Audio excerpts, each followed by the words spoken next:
I didn't realize Wesley took up so much space. Oh. I didn't. Oh, I get you. Good morning. We will call to order the July 8th, 2014 meeting of the Indian River County Board of County Commissioners. For the clerk, Commissioner Davis is away on a family matter, so he will not be attending today. And commissioners, as per our policy, it still requires 3 votes in the affirmative to take action on an item. And with that, I'd like to go ahead and call up Mr. Philip Katrovitz with the Humanists of the Treasure Coast for the invocation. And the Pledge of Allegiance will be led by myself. Would everyone please rise? Mr. Katrovitz, welcome. Good morning. Good morning, everyone, and thank you so much for inviting me here. May we take a few moments to reflect on the opportunities before us. Our little paradise, populated by people from all walks of life, from places near and far, has weathered many storms, both natural and man-made. Our leaders have the task of forging an alliance for the purpose of providing us a safe and healthy environment. It is upon the shoulders of those whom we have elected that we have placed the burden, nay, the responsibility, to work through any differences that are not good for our county. I don't ask you to close your eyes, but to keep them open to the serious issues that county government can and will resolve or improve. I don't ask you to bow your heads, but to look up to what can be accomplished by applying talents and experience to the problems confronting us. As we work together on behalf of all of us, may you gain strength and sustenance from one another through reason and compassion. In closing, I quote 2 presidents. Abraham Lincoln said, "When I do good, I feel good. When I do bad, I feel bad. And that is my religion." Harry, the buck stops here, Truman said, "It's remarkable how much you can accomplish if you don't care who gets the credit." Thank you. Thank you. Everyone please join me in the Pledge of Allegiance.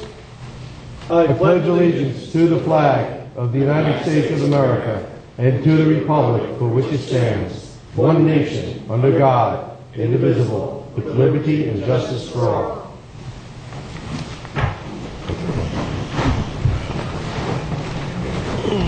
Thank you, everyone. Gentlemen, under additions or deletions, there's a consent agenda item 8G, which is the award of the Sector 3 dune repair project.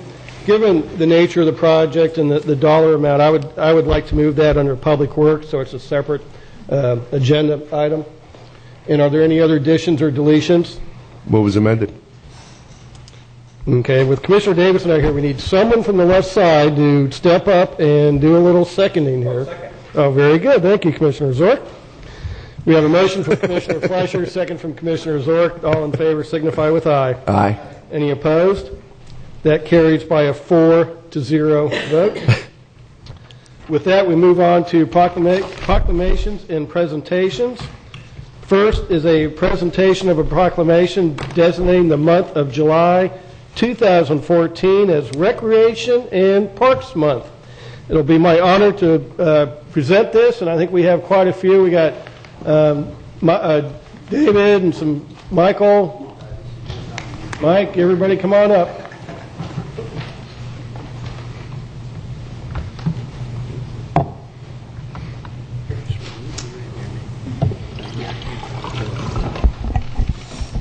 Good morning, everyone. I'll go ahead and read this proclamation, then we'd like to hear from some of you folks that are taking care of this for us.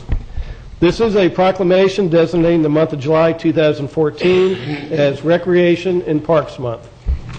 Whereas parks, recreation activities, and leisure experiences provide opportunities for people to live, grow, and develop into contributing members of society, and whereas parks and recreation agencies provide outlets for physical activities, socialization, and stress-reducing experiences for all ages.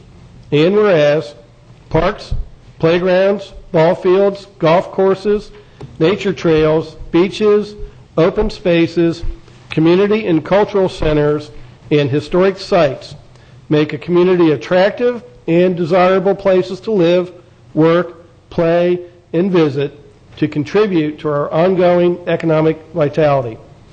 And whereas parks and recreation agencies touch the lives of individuals, families, groups, and the entire community, which positively impacts upon the social, economic, health, and environmental quality of our community. Now, therefore, be it proclaimed by the Board of County Commissioners of Indian River County, Florida, that the month of July 2014 be designated as Recreation and Parks Month, and the Board encourages all citizens to celebrate by participating in diverse activities offered through our Indian River County Recreation and Parks Divisions, Sand Ridge Golf Course, and Indian River County Public Shooting Range. Adopted this 8th day of July 2014, signed by all 5 county commissioners. Mr. Zito, Thank you, Mr. Mr. Chairman. Good morning. Welcome. Michael Zito, Assistant County Administrator. It's been a privilege to oversee these 2 divisions the last few years under Mr. Baird's leadership and support, and with the investment that the board has made in the parks, we think we've been able to maintain a high level of service even through rough economic times. Their roles have increased as we try to develop the Indian River County as a sports destination paradise, and not only taking care of our folks here at home, but in attracting visitors to our parks and to Dodgertown and Sandridge. With me here today is David Fleetwood and Mike Redstone, whom you know, but we've also asked 3 of our parks foremen to meet you or be reintroduced to you and shake your hands. That's Lorenzo Jefferson and Freddie Green and Brad Dewson. Brad has compiled an impressive resume of in-house projects, the most recent of which was the fishing pier at Round Island Park. These are projects that we would traditionally farm out to contractors that, under his skill and leadership, we've been able to accomplish in-house at greatly reduced costs. Mike Redstone heads up a recreation division that not only provides facilities for youth to play sports, but actually develops them through the teaching them sportsmanship and rule following, and that creates character in our youth. So we're proud of that too. And with that, I'll introduce these gentlemen. Have them come up and shake your hand, unless anyone wants to add any words. Good morning, Commissioners. Mike Redstone, Recreation Manager. We want to thank you on behalf of all the staff for recognizing July as Parks and Recreation Month. And we encourage the public. We have such a diverse opportunities in both parks and in recreation, along with the shooting range and the golf course, to go out. Take some time in the month of July and go out and enjoy something that you haven't done. Just go to a park that you've not been to, and see what all is out there. So again, we encourage the public to participate and be active in the month of July. Summer is a great time to go out with the children, or even just go out for a nice walk, and just be active through the month of July. So again, we want to thank you for recognizing July as Parks and Recreation Month. Thank you. Thank you, Mike. David, anything to add? Or I'd just like to thank everyone for recognizing the hard work that all of us do here, Parks and Recreation. Thank you.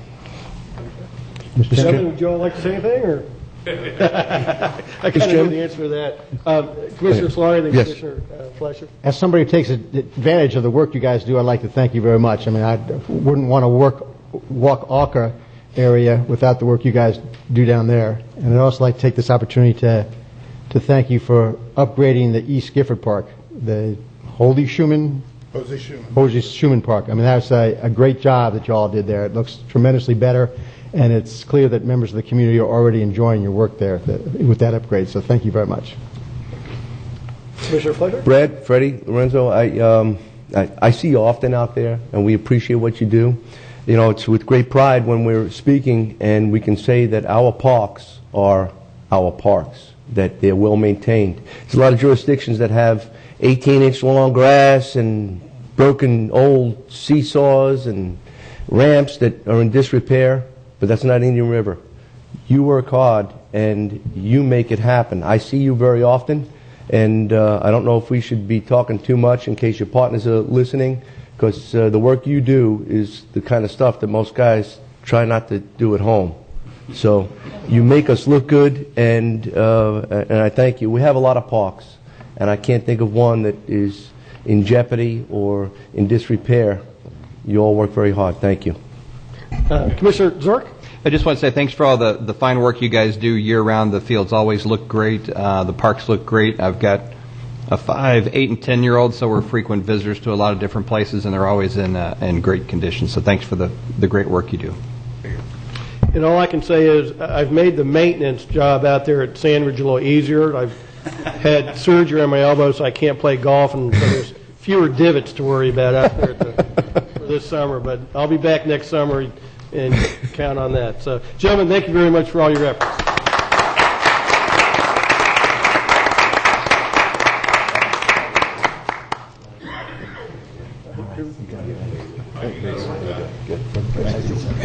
Thank you, guys. Hey, David. Good to see you this morning. Mike, great to see you. We want to take a picture over here, gentlemen? Take it one more. Sorry, Mike, that was... David, take a couple steps to your right.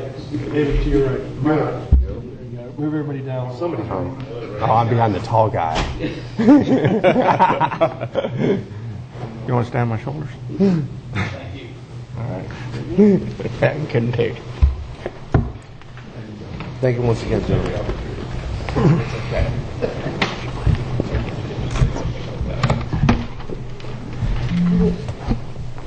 Next is a presentation by Susan Buza, the Executive Director of the Palm Beach Treasure Coast 211 on the Help Me Grow initiative. And Susan, welcome. Good morning.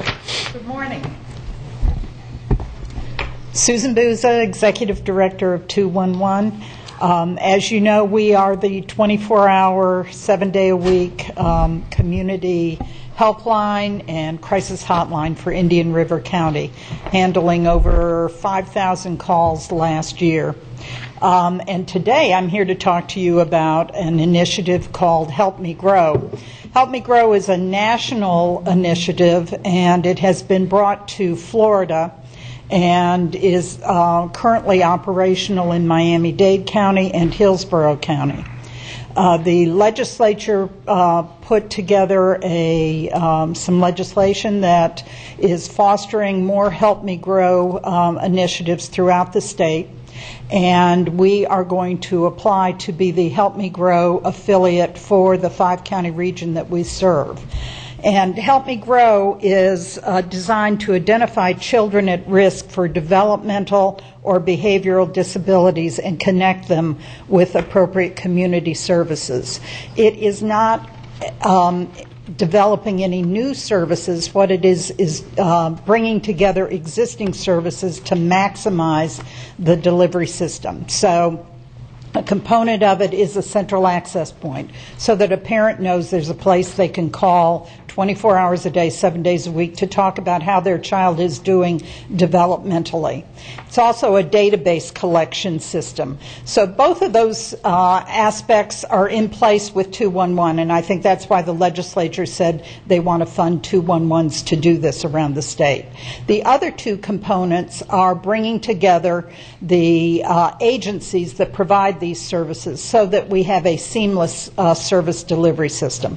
So what we have done is we've contacted the Early Learning Coalitions, Healthy Starts, and Easter Seals, and the autism organizations, and asked them to support and participate in this should we get the funding.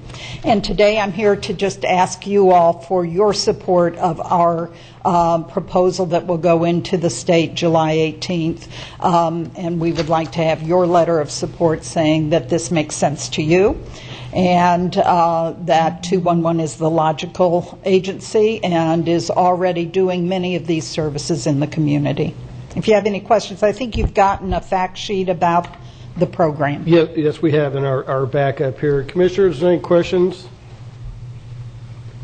They are requesting that we do sign a letter of support. Normally, we don't take any action under a presentation item, but given the fact there's a 18th deadline, is there anyone that wishes to move that we sign the letter of support?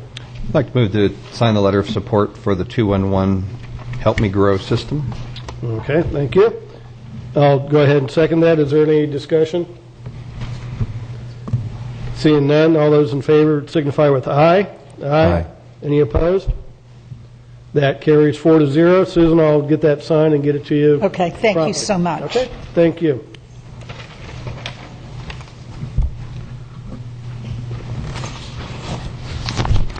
There are no minutes to approve. There's no informational items. That'll take us to the consent agenda.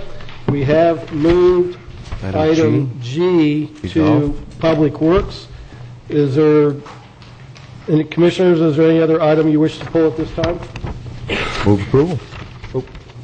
We have a motion from Commissioner Flesher, second from Commissioner Zork to move approval. Is there anyone from the public that wishes to have a consent agenda item pulled for additional discussion?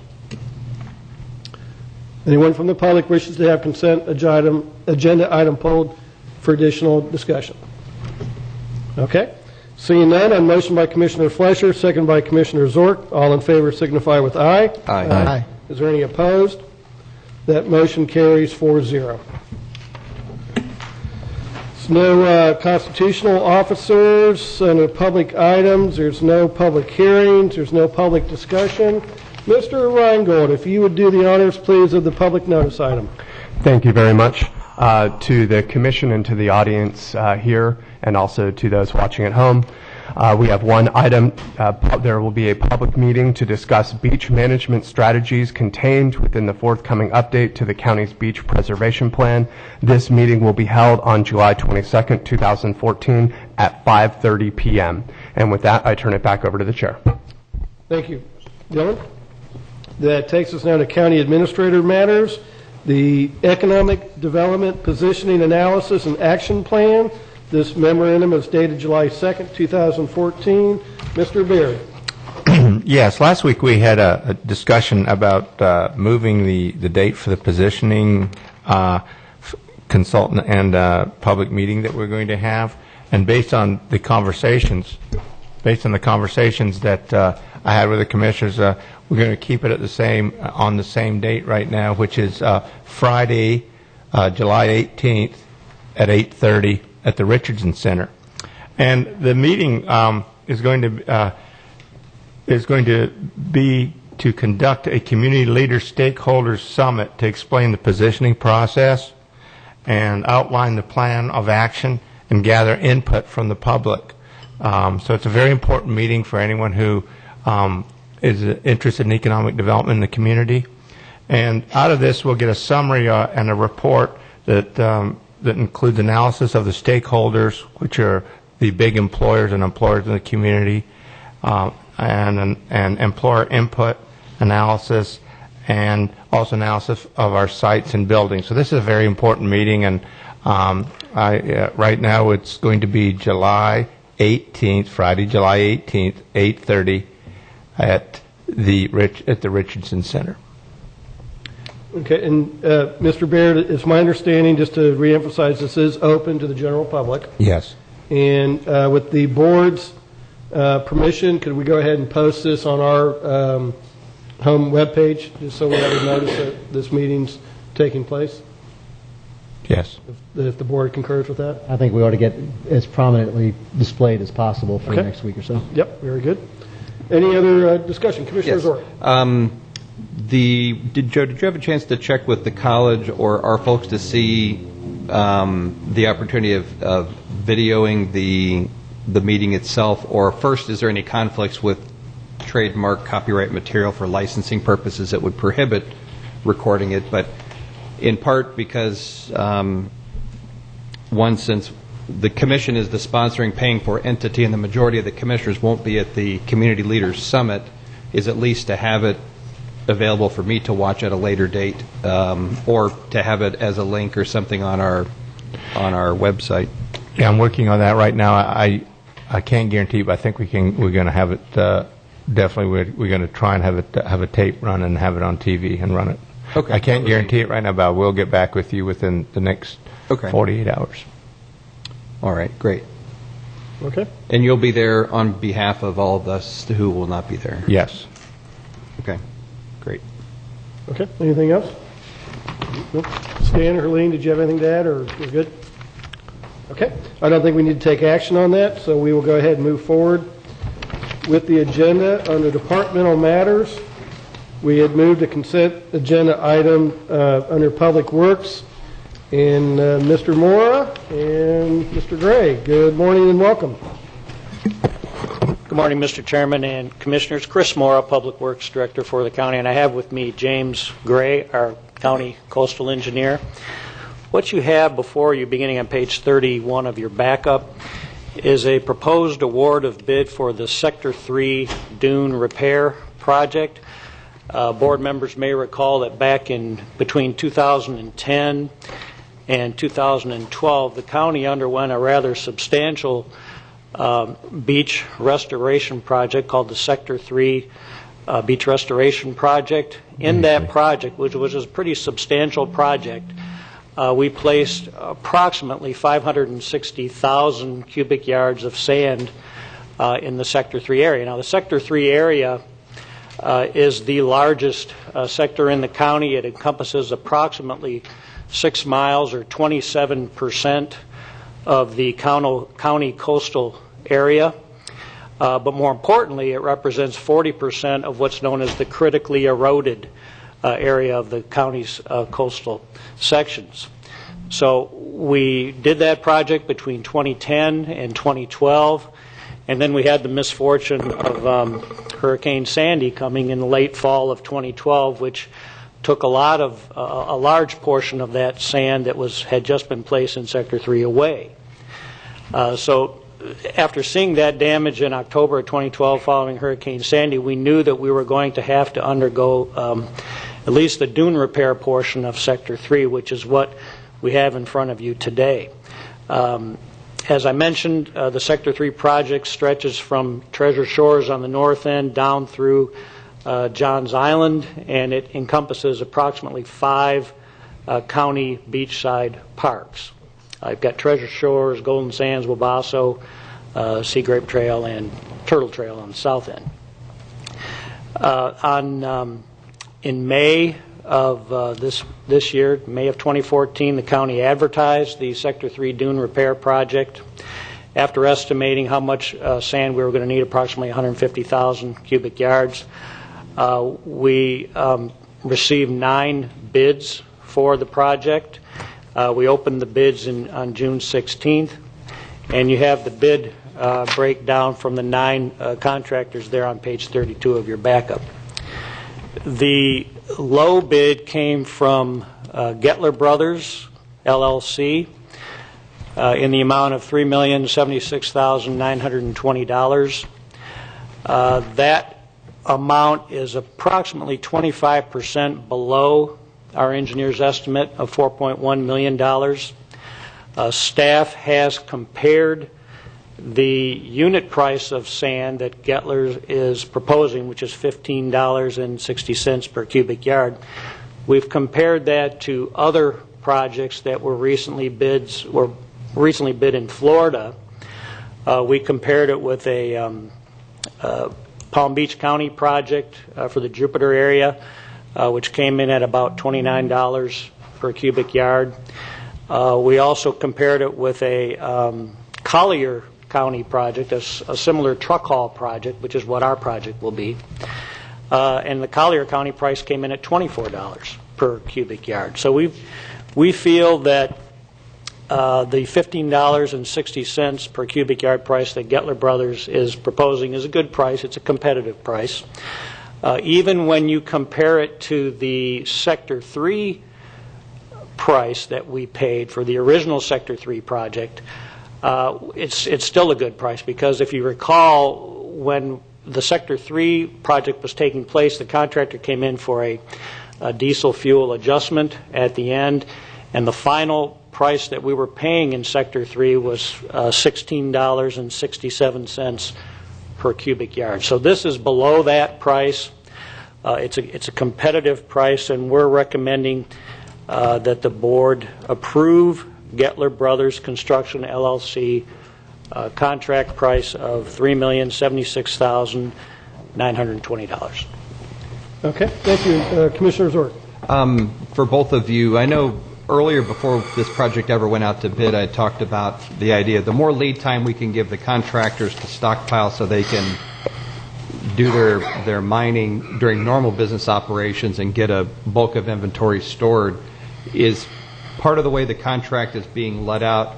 It seems like it provides that window where they can, I know on the original Sector 3, they were running 24 hours a day, many times 3 shifts, and that labor cost really drives things up quite a bit. And if they can fulfill the volume that they need during normal operation hours, it's obviously better for them and then better for us because it's reflective, I think, in the bid number. Well, I believe all of the, and James can speak to this a little better, but I believe all the contract proposals were for the same mine, the Davis mine on 84th Avenue. But I'll let James talk to the subject of stockpiling. For the record, James Gray, County Coastal Engineer. Yes, this contract is actually let out earlier because of that lessons learned that we had from the original project, having enough lead time for an upland sand source to stockpile material.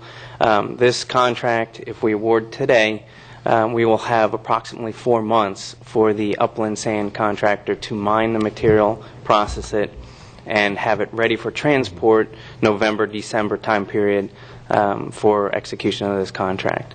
And again, another element of this contract, before the contractor receives an official notice to proceed to place material on the beach, the contract documents require 75% of the stockpiled material available, ready, approved beach sand before they begin transporting the material to the beach. So again, a lesson learned from the previous project, reducing the closure of beach parks and so forth. So we're trying to accommodate all aspects of this project through this contract. Thank you.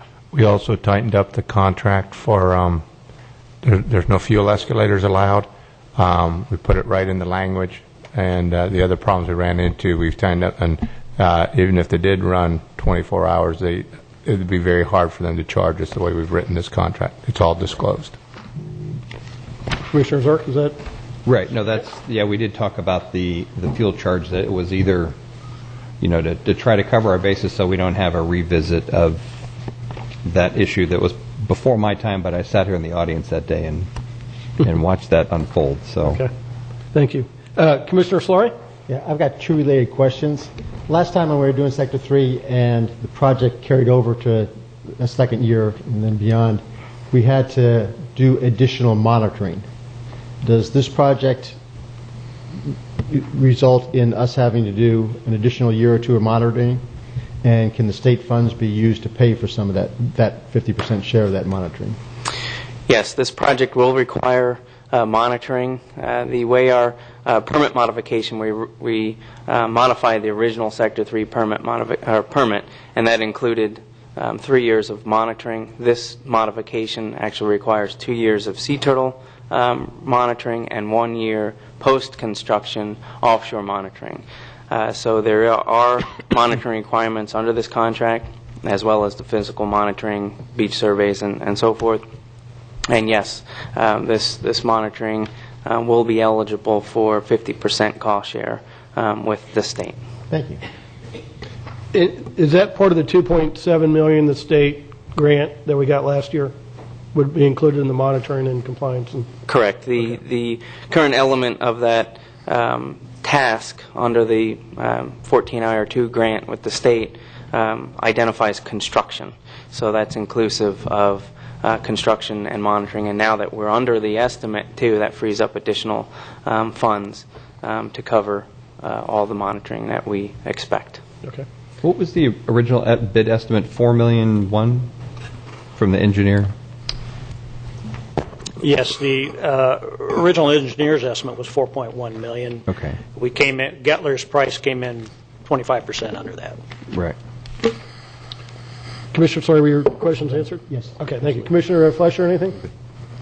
You're good? Okay. Answered it well. Good presentation. James, we have received the permit from DEP, is that correct?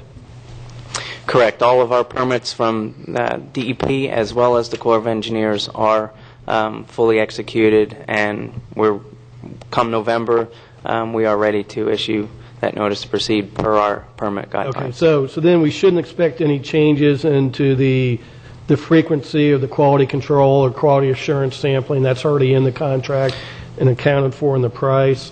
What about, do you anticipate between now and November, I guess you can't say without a hurricane or something, but as far as the total volume, are we pretty confident that the 154,000 is the number pending any type of major storm? Yes, in fact, we just conducted last week, we finalized our annual beach surveys for the Sector 3 project, so we'll have updated numbers, but the contract allows a 25% adjustment up or down in the or to keep the same contract price unit cost for sand.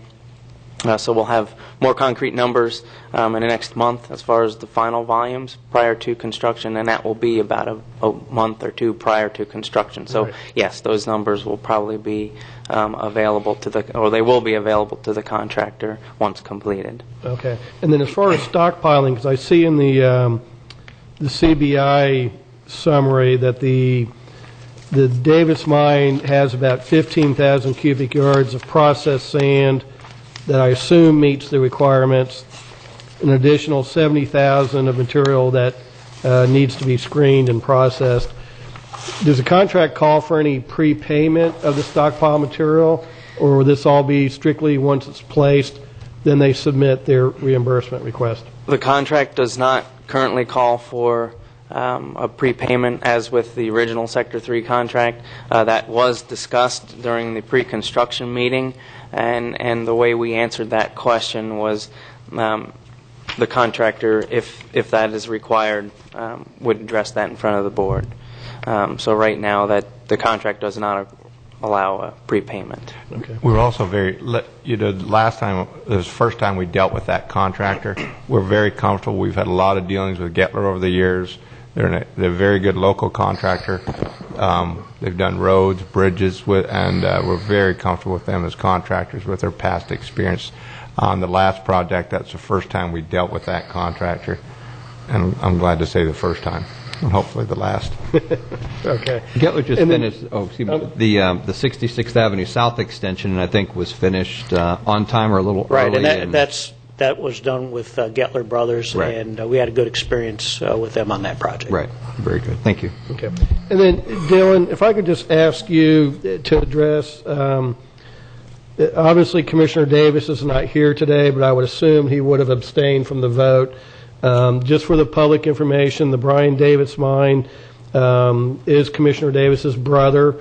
I don't see any conflict of interest here, even if Commissioner Davis were here or not. But Dylan, I think just for the full public transparency, if you could just comment on this and if you see any issues. Thank you to the chair and to the public. I appreciate you asking the question. You're right. I'd spoken briefly with Commissioner Davis about this issue. Our conversation was that based upon an appearance of a conflict, it probably would have been appropriate for the commissioner to abstain. However, as you noted, the commissioner is not here today, so there's no obviously requirement for him to abstain, but I appreciate you at least letting the audience know and be aware of at least that the conflict existed. Thank you. Thank you. And I'd also like to point out that the Davis mine last time and this time had the best sand samplings of all the mines. So, and we had an excellent quality of sand even though it wasn't out of the Davis mine on the last project, and this should be as good, if not better. Okay, good. With that, is there anyone from the public that would wish to speak to this project? Okay, seeing none, gentlemen, staff does have before us a recommendation to award the bid to Gettler Brothers as far as the low bid. Commissioner Solari? I'd be very happy to move staff recommendation to award the project to Gettler Brothers. Second. Okay, we have a motion to award the bid from Commissioner Solari, second from Commissioner Flesher. All in favor of the motion signify with aye. Aye. Any opposed? That motion carries 4-0 with Commissioner Davis absent. Thank you, gentlemen. Moving on to county attorney matters, a resolution denouncing interest in Sea Turtle Lane and settlement of the lawsuit of Mitchell versus Brady in Indian River County. Memorandum dated July 1, 2014. And good morning and welcome, Mr. DeBrawl. Thank you. Bill DeBrawl on behalf of the County Attorney's Office. Back in 2007, the county was joined in the lawsuit concerning Mitchell versus Brady. Mitchell is the property owner to the north of Sea Turtle Lane. When he purchased his property, they discovered a boundary dispute, a 10-foot boundary dispute between Mr. Mitchell's property and the owners along Surf Colony subdivision. I think it's a 7-lot subdivision that was there. The county asserted that it had no business being joined in the suit because it had never done anything to Sea Turtle Lane. It had never maintained the property. It was probably never formally dedicated. As you can see in your backup in my memo to the board, if you call that a dedication of property, I think you're being very generous in the description of it. So in settlement of the lawsuit, Mitchell and the owners of the lots along Surf Colony entered into a series of agreements to adjust the road, adjust the beach access point, and make certain concessions.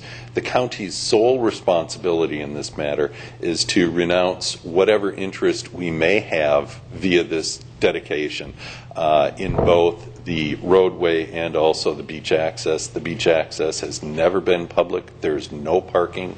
There's no maintenance that the county has done. We've never asserted any sort of ownership over this road or the beach access path.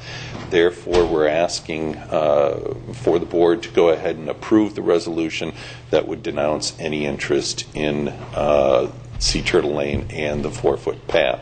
If you have any questions, I'd be happy to answer them. Bill, was Sea Turtle Lane where the contractor did access for the Sector 7 beach project? I don't know if that was the spot or not. Because I know it was one of those roads down there, but we did access through, what was the gentleman's name that owned the property? Is that Mr. Barton's property? Mr. Barton's property. Yes. No, this is not there. That's not, okay. He had, I can't remember what the name of the property, but Mr. Baird does. I remember very well. This easement is only the county, I was really concerned about this, and I brought to Dylan's attention, but we've only got 4 feet. We couldn't put equipment through that if we wanted to. So this, okay. Our portion is 4 feet, so we may as well not even have it. But so it's not like the other section where we need 20 feet to access the beach, and this is only 4 feet, and so therefore it's not of any use to us. Yeah. Mr. Chairman, in follow-up, as far as the Barton, he was paid by the contractor to use the property there. It was not a public access. Why did you have to bring that up? No, just kidding. No, the contractor, that was a dispute because what happened is the contractor paid him to put the equipment there, which annoyed the neighbors, and that was up to the contractor to reach an agreement with an individual to store his equipment. That's correct. Okay. Any other questions of Mr. DeBrawl? All right, gentlemen, your pleasure. Thank you, Councilor. Move approval. Second. We have a motion from Commissioner Flesher, second from Commissioner Slurry. Any discussion from the public? Seeing none, we'll proceed to vote. All in favor signify with aye. Aye. Aye. Any opposed? That motion also carries 4-0. Thank you, Bill. No commissioner matters at this time. That takes us to special districts and boards. The Solid Waste Disposal District, approval of the minutes of regular meeting May 13 and June 3rd, 2014. So moved. Second. We have a motion from Commissioner Slurry, second from Commissioner Flesher for both minutes. All in favor signify with aye. Aye. Any opposed? That motion carries 4-0. Under Solid Waste Disposal District, item 3, it is an amendment to amendment number 4 to Republic Services for MRF Improvement Project, memorandum dated June 27, 2014. Good morning, Mr. Burke. Good morning. For the record, Vincent Burke, Director of Utility Services. Thank you, Commissioner. We have here Amendment Number 4 to Republic Services for the MRF improvements. On page 60 of your backup agenda item describes some of the issues that we have. There's currently a couple pictures. It's not of the greatest quality, but of some overpiling of material inside our 2,200 square foot facility. There's a Jersey barrier off to the side where we have some material that's gotten quite piled high. So what we have done is looked at some areas where we can improve the way that this material is handled inside the existing structure. Republic noted that there are some safety concerns due to electric panel in that area, as well as proximity to the existing wall of the structure. So to alleviate some of those concerns, staff went out to solicit quotes from some companies that provide some structured blocks. And these block systems are almost like Lego systems, except they weigh about 4,000 pounds. And on page 65 of your backup is a general plan view sketch of the block type system that will be laid on the existing concrete foundation, approximately 3 rows high, to accommodate the piling of this material. Interblock system, Hanso silo, and Keystone concrete were solicited for products, but Interblock has the unique ability to be used not only in this facility, but if we also look at perhaps reusing it if we go to single stream at some future point in the future. So we have in front of you for consideration 2 items. One is the actual direct purchase of the material by SWID for Interblock systems for $46,928. And then there's 2 portions for Republic's. One is to actually offload this material and to install it, but also there's a subcontract services to RF Concrete to do some concrete repair work where we have some asphalt deterioration. It's a 16 by 20 apron that enters into the building, and from the high traffic area it started to deteriorate. So it's about a 7-inch thick concrete with mat type foundation that would be replaced to have some longer lasting services. So at the bottom of page 61 there's 2 items. One is the direct purchase for $46,928 from Interblock Systems from SWID directly to the manufacturer. And then the second item is for Republic Services for $18,207.10, bringing the total to $65,135.10. And I'm certainly available for any questions. Thank you, Jim. Any Commissioner Zork? I'm assuming that includes freight to our site? Yes. And the only reason I ask that is because I see they're from Valley Center, California, and transporting a few hundred tons of concrete from there to here. Yeah, it's 200 tons, yes. Yeah, right, would be... the freight is included in that price, yes. They're actually making them there and shipping them here? Yes. They're prefab made with actual knobs on top that allow the blocks to be stacked in such a way that... I know I see those at Rinker, or not Rinker, whatever their current name is, CMEX or Tarmac. They all seem to make them themselves in their yards. Was this the only bidder?